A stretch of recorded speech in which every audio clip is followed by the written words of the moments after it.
And on this video, we're going to be going over the state of the 2021 Chicago Cubs. Let's get into it.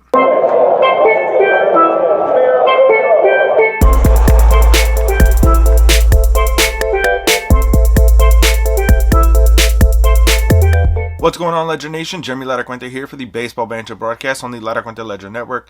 And as I said in the open, today we will be discussing the state of the 2021 Chicago Cubs. But before we get into it, make sure if you haven't already done so, you hit that subscribe button down below, as we will be finishing out our series here on the states of the MLB franchises. So make sure you keep it locked in by hitting that subscribe and that little bell so you're notified each and every time.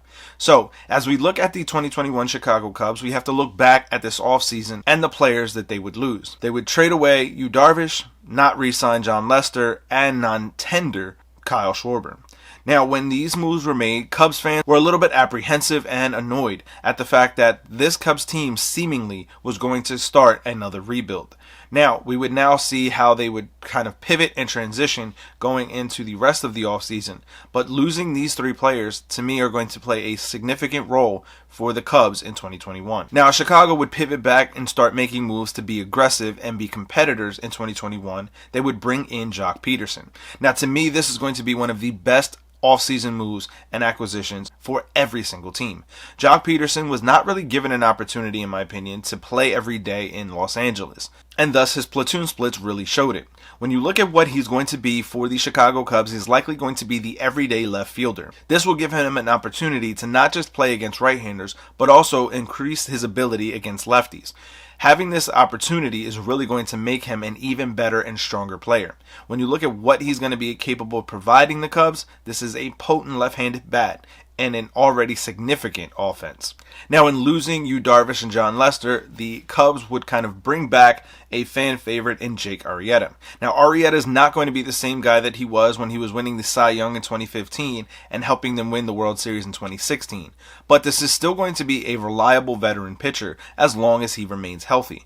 If he can stay healthy, this is going to be a guy who's going to be able to help provide innings and mentorship for some of the young arms in that Chicago rotation and in that Chicago organization. The Cubs would also bring in Jake Mariznick, essentially making a player-for-player swap with the New York Mets as they received Albert Almora Jr. I will leave links to our coverage of the New York Mets and their state of series down in the show notes below. When you look at what the Cubs get with Jake Mariznick, is going to be identical to what they had with Albert Almora Jr. This is going to be a guy who's really going to be a glove-first guy who has some potential at the plate, but hasn't really developed that offensive swing quite just yet. However, what he's going to provide the Cubs defensively is more than what they need in this division. It's going to be a competitive division, although I do believe that the Cardinals are at the top of that division.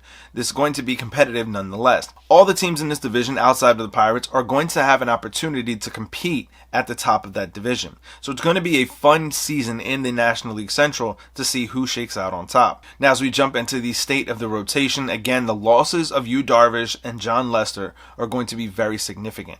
It's going to begin this rotation with the ace, Kyle Hendricks. After him, Jake Arrietta, and after that, a lot of questions.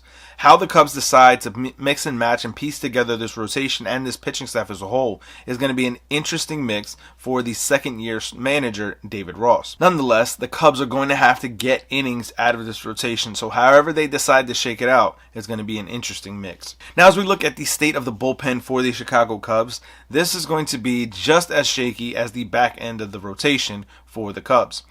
Chicago is looking at a bullpen that does not have very many notable names outside of Craig Kimbrel. Kimbrel is likely going to slot into that closer role once again for the Cubs, but he's not the pitcher that he once was.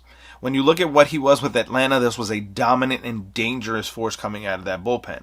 He's no longer that same guy, but he can still be very effective coming out of the pen and put into the right situations. The rest of the Cubs bullpen is going to be just as questionable, like I said, as the rotation, but we're going to have to wait and see how it all shakes out. The Cubs bullpen may have unknown commodities, but they may turn out to be very, very good relievers. As we look at the state of the offense for the Chicago Cubs, this is where this team will shine.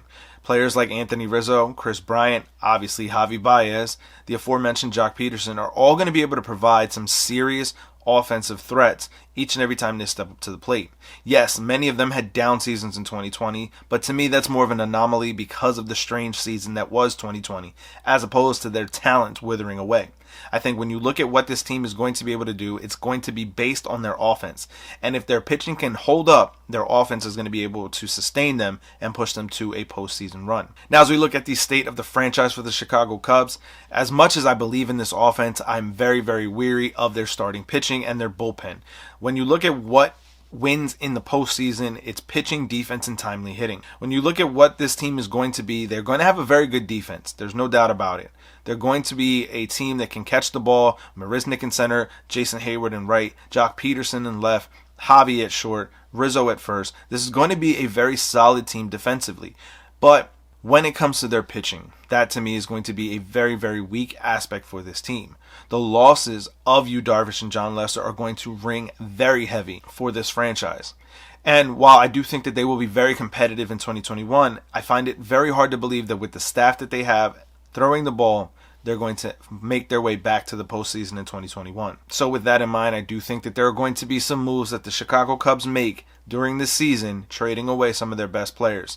And as much as it's going to pain Chicago Cubs fans to hear it, I think that it's likely going to be goodbye to many of your favorites. But I want to hear from you guys. Let me know your thoughts down in the comment section below. What are your feelings of the Chicago Cubs in 2021? Where will they rank in the NL Central? Where will they rank in the National League? Do you believe that some of their superstar players are going to be on the move? The recently signed Jock Peterson, Chris Bryant, Anthony Rizzo, Javi Baez, Kyle Hendricks. Which one of these stars could potentially be on the move? Let me know your thoughts on that down in the comment section below, and we'll discuss it further. As always, if you haven't already done so, make sure you smash that like, subscribe, and bell to stay notified each and every time we drop new content here on the Laracuente Ledger Network. We have a ton more coming in 2021, so make sure you keep it locked in, as we will be covering many, many different things. We'll be rounding out our states of the MLB franchise series this week, so make sure you keep it locked in here. Now, to get the full Laracuente Ledger Network experience, make sure you head over to patreon.com, search for the Laracuente Ledger Network, and join us there, as that allows us to continue bringing you this content each and every single week. Make sure if you haven't, you check out our sister channel WeSips. Links to their content will be down in the show notes below. As always, I will catch you guys when the latest news, notes, or my personal thoughts, theories, and opinions have to be dropped about the game of Major League Baseball.